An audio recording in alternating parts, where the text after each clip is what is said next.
त्यांचे चेहरे वगैरे बघून. तर मी Kishor Bhosale, RTO inspector, Renuka Rathod madam ह्या पण RTO इन्स्पेक्टर आहेत आणि हे सोबत आमचे काही कलिग लोक. शासनाने निर्देश दिल्याप्रमाणे आपण 15 जानेवारी ते 14 फेब्रुवारी हा पूर्ण एक महिना रस्ता सुरक्षा अभियान म्हणून राबवत आहोत. तर त्याचाच एक भाग म्हणून आम्ही आज तुम्हाला काही गोष्टी सांगण्यासाठी इथं आलो आहोत.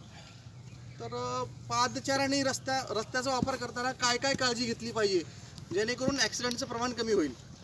आपल्या भारत देशामध्ये दरवर्षी जवळपास 1.5 लाख लोक एक्सपायर होतात ॲक्सिडेंटमध्ये.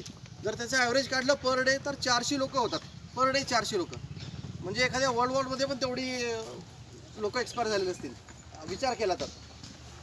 तर याचं प्रमाण कमी करण्यासाठी आपण हा अभियान राबवतो आहे. तर याच्यामध्ये मेनली 70% लोक जे एक्सपायर होतात ती टू व्हीलर चालवणारी